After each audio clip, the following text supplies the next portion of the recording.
that's what I do. I chase the magic. And so the dome might be stunning any time of day, but it's only magic every once in a while, and you can't predict it. And you just have to be ready for it all the time. And hopefully you get there before it's gone, because it usually only lasts 5 or 10 minutes.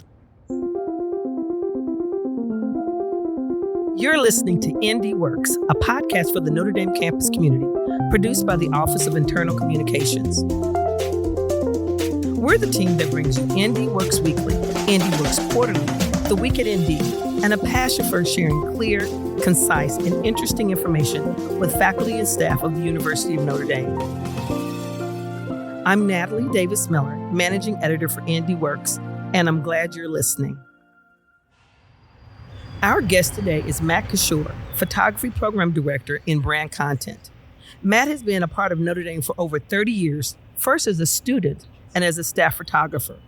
You may have also seen his work in major publications such as Sports Illustrated and the New York Times. He's won numerous awards, including twice being named the Photographer of the Year by the University Photographers Association of America. He appears to be everywhere, all the time, but today we have him with us here as we sit outside Grace Hall on a lovely summer morning. Welcome, Matt. Hello. I've known you since I started working at Notre Dame 6 years ago. I featured your work in NDWorks Weekly and NDWorks Quarterly, including one of my favorite projects, the September-October 2023 Golden Dome issue of NDWorks Quarterly. That issue included a beautiful poster of Our Lady atop the Golden Dome. Our listeners and other readers will find that photo in your new book, Love Thee Notre Dame. It's a beautiful book from the front cover to the back with 181 photos. There's a really nice preface, and honestly, as I read it, Matt, I couldn't help but hear your voice. And now it's time for our listeners to hear more about you straight from the photographer's mouth. Where are you from originally? Originally Germany, because my dad was in the Army when I was born, but lived around the Midwest when he went to grad school and had his first initial jobs. He was a university librarian and worked here at Notre Dame for a while.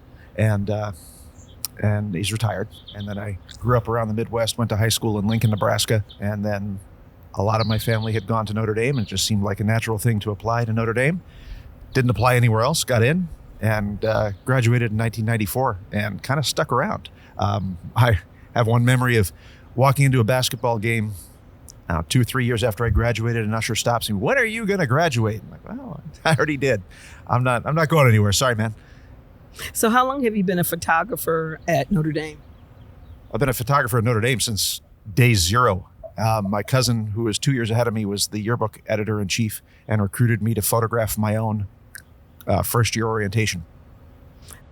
Once you did that, did you just start working for the yearbook, or did you just do some other freelance things?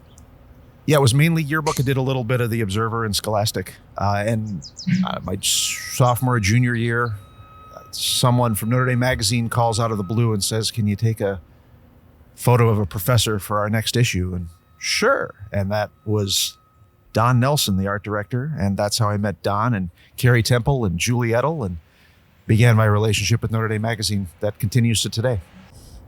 Okay, let's just go back a little bit to before college and maybe high school. What stoked your interest in photography? How did you get started?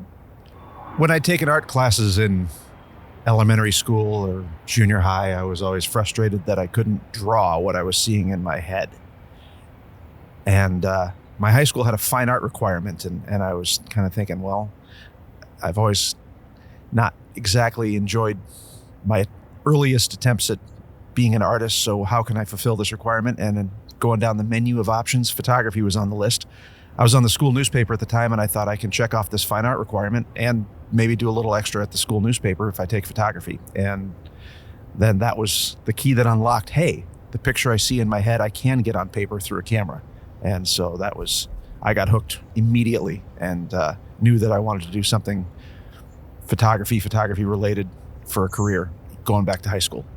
So was that your first thing, or did you have other career interests?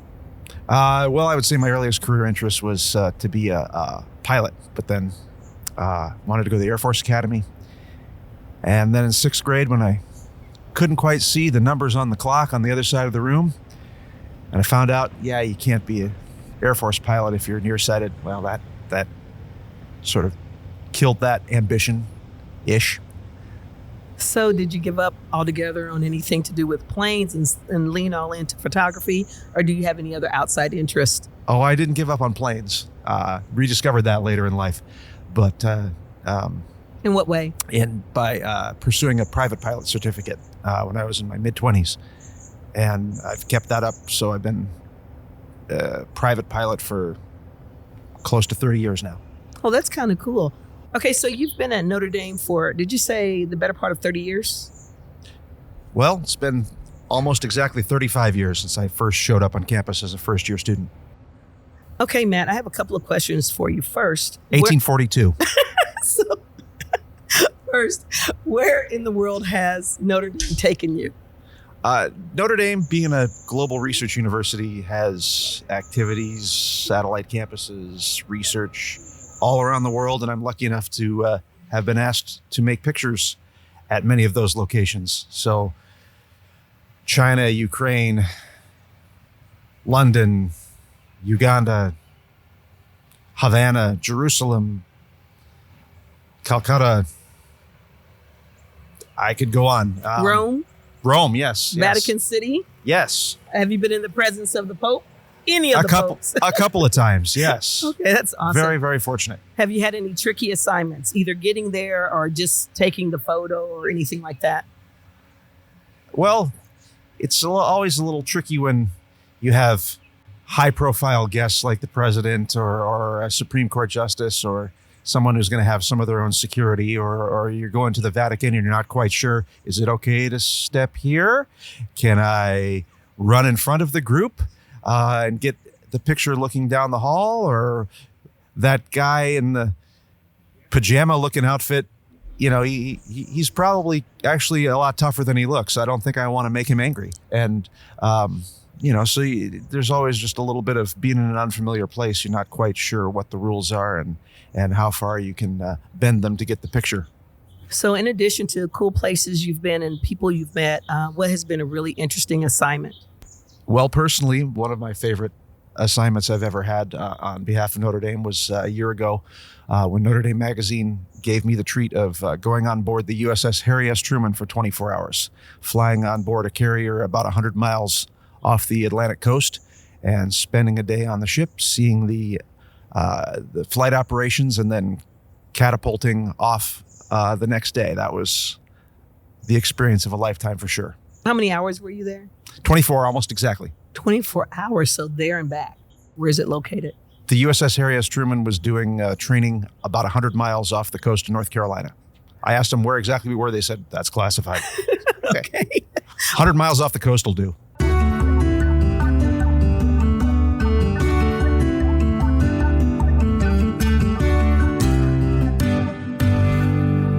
So we're sitting here with this beautiful book. How many books have you done total? I've done 5 books in all so far. 3 of them are coffee table books like this one, and the other 2, one of them was a book on all the chapels on campus in 2012, the chapels of Notre Dame, and another book was done in conjunction with the 2012 football game in Ireland, and it was a pictorial souvenir memento type book that covered the game and the events around the game. And then my co-author, Brian O'Connor, went into a little bit of the history of Notre Dame and Ireland and the history of Ireland itself. Why this book right now? It's been 7 years since the last coffee table book of Notre Dame pretty pictures that I did, co-authored with Carrie Temple, the retired editor of Notre Dame magazine. And so it was just time to refresh that. And campus continually changes with new buildings or regildings or any other number of ways. So it was just the right time to revisit a general overview of what campus looks like throughout the seasons. As I said earlier, there are 181 photos in this book, and I can't even begin to imagine how many photos you've taken in a year, in just 1 year. But what is your favorite photo or photos in this book, and why? This is a tough one to answer. I don't really have a favorite. It's like asking what your favorite child is. But the photos that stand out to me are photos that are truly unique for various circumstances. Something came together that won't come together again like that for a while. And I'm looking at page 78, and it's a drone view of the regilding that is just in its completion. The statue's been completely recovered in gold leaf, and it is as bright and as gold as it ever is going to be until the next regilding. But there's still enough of the scaffolding there that you get a sense of the engineering that went into what it takes to do a regilding. And so the fact that I was able to do it with a drone is a different angle than you could see from the ground. So the combination of the unique circumstances and the unique angle makes that one a favorite. I'm not going to say the favorite in the book. I'm glad you mentioned that this particular photo and the fact that you used a drone, and I know nothing about drones or drone photography. So the camera is capturing it. What type of camera are you using? Can you see, clearly what you're shooting? How much adjusting do you need to do when it's back on the ground? Can you answer those questions for us? Sure. Well, drones have been one of the bigger game changers that have happened in photography in the last 10 or so years. And I have a great interest in aviation, so drones are a natural thing. And I've done helicopter aerials, and those are great. I enjoy that. But you have some limitations there. You really have to time the weather just right in a helicopter. You can only go so low. Helicopters can go lower than airplanes, but still they don't want to be flying over the tops of buildings that people are going to freak out. And helicopters are expensive. And so a drone is an opportunity to fly with a little less pre-planning. You don't have to map out the weather a week ahead of time. You can be looking at the weather a day ahead of time, or even half a day ahead of time. You can get a little closer to things more safely, and it's definitely a lot cheaper. And the drone has a built-in camera that's pretty good. It's not quite up to what I usually carrying around in my hands, but it'll more than do. And I have a screen that the drone sends a picture to, and I can look on a screen that I'm holding in my hand with the controller and see what I'm getting. So we have an FAA licensing program that I went through, and then we work in conjunction with Notre Dame police to make sure everybody's aware of when and where we're going to be flying. I'm glad you said that for safety purposes and full disclosure. I can't just go out and order a drone online to come here and start shooting, correct? That's definitely the preference based on how close we are to the South Bend Airport and other reasons. Yeah, you should be fully licensed and working in conjunction with Notre Dame security people. Okay, very good. One of the photos in the book that I really liked was a shot of deer near the library, and it looked like it was very early in the morning. So we're outside pretty early today, and I was just wondering, what does your day look like? And, do you prefer the early morning hours? Do you like late shots? You talk about, I think it was what versus when in your book. So just give us a little rundown of a day if you have a typical day. Well, I don't have a typical day, which is one of the reasons why I like my job so much. But I start off the book, my comments in the beginning of the book, I answer the most frequent question I get, which is, where are your secret spots? And there are no secret spots. It's not where, it's when. So I show up during what they call golden hour, when the sun is just coming up or just going down. And I find the morning golden hour to be a little more appealing because there's fewer people around. I feel like I've got kind of the place to myself, and I feel like fewer people are up in the morning. So it's kind of a more special time. It's more exclusive in the morning. So, but the deer photo actually was in the evening. Oh, really? Yeah. Okay. You can't tell. I can't tell from sun up or sundown. It was during the short time when students were off campus due to the COVID-19 pandemic. And so with the lack of frequent foot traffic, the wildlife got a little more into central campus, and just happened to be wandering around campus looking for a scenic photo, and saw the deer walk by and thought, well, that's going to be an interesting photo, and I'm just going to follow them until they run away or I get an interesting photo. Another photo in the book that gave me pause and made me ask why this photo was in an office. I think there was a desk or a table full of papers and photos, and there was glasses just sitting on the stack of papers. And you mentioned the magic, I think, in your opening of the book. I'm like, why that picture? What is the essence of this that made you stop and say, let's get a picture of that? Well, I'll give you two answers. One, first is, the phrase, the magic. Yes, I use that in the opening text. And that's a phrase I use to describe when everything comes together in a unique way. The weather, the light, whatever's going on in the foreground, the background.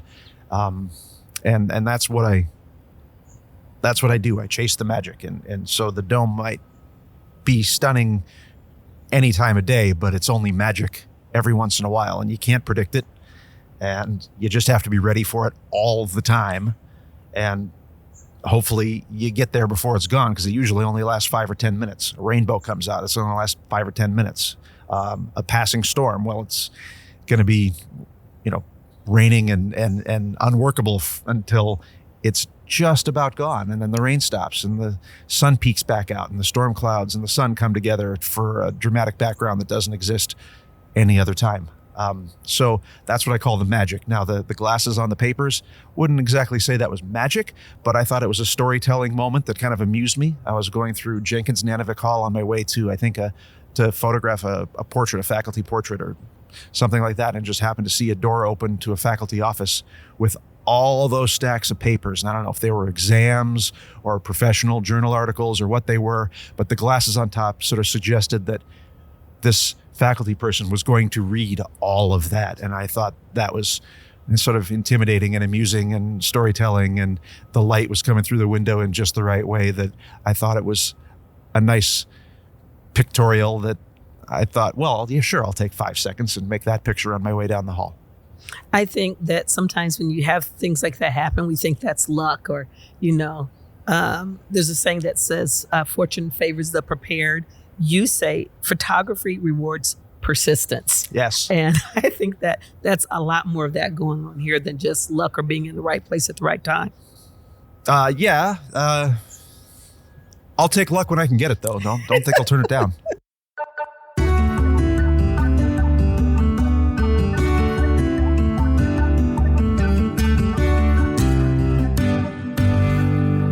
One story I can tell is that one year the Easter Vigil Mass in the Basilica is a very visual mass. They have a moment at the beginning where everything is lit only by candlelight, and it lasts about 30 seconds or so. And then they turn the lights on in the church and proceed with Mass. So you've got that brief moment. You know it's going to happen, so you can be prepared for it. And I thought I was, and I had a remote control camera in the choir loft. And I was down on the floor getting other pictures, but I had a little trigger in my hand that I could, or so I thought, make pictures with my remote camera. And then after Mass, I go to retrieve my camera only to discover that the batteries had died between putting it up and Mass starting. So that was a lot of effort for nothing, and I have to wait a whole year to try it again. And I did. And I eventually got the photo I was hoping to get. So that's where persistence comes in. Well, that leads right into my next question. So you've already kind of partially answered it, which is what was the thing you didn't or couldn't shoot but wish you could have? And it sounds like you got it the next year. But what's on your bucket list to shoot that you haven't done here on campus? That's a great question. I feel like I've seen campus from about every angle it's possible to. A papal visit would be nice. That's more possible now than it was recently. So it's just a little drive from Chicago. Yeah. Comes home, right? Right. It's a natural. It goes to Chicago. Why not come to Notre Dame? So Matt, I noticed that you dedicated your book to Maria and Madeline, and I'm assuming that these are two very important people in your life. Yes, Maria is my wife and Madeline is my daughter.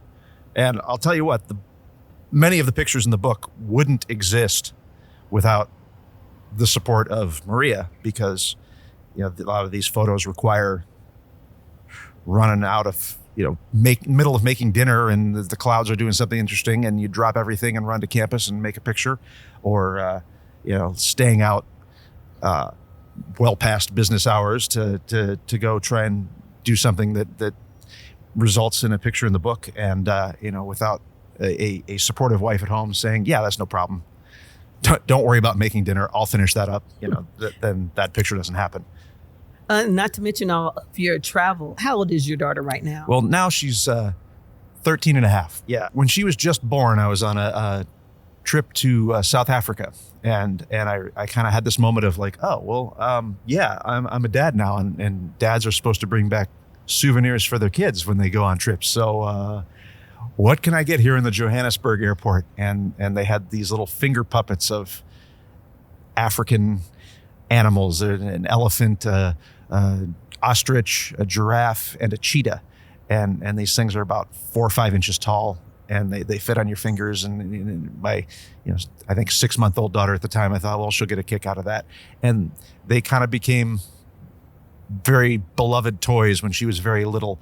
And on a later trip, my daughter said, take the cheetah with you on your trip. And so I did. And when I checked in at home, my wife said, Maddie wants to know, is Cheetah jumping on the bed? And I thought that was very cute because a 3-year-old had no idea where in the world I was. All she knew was that jumping on the bed is fun.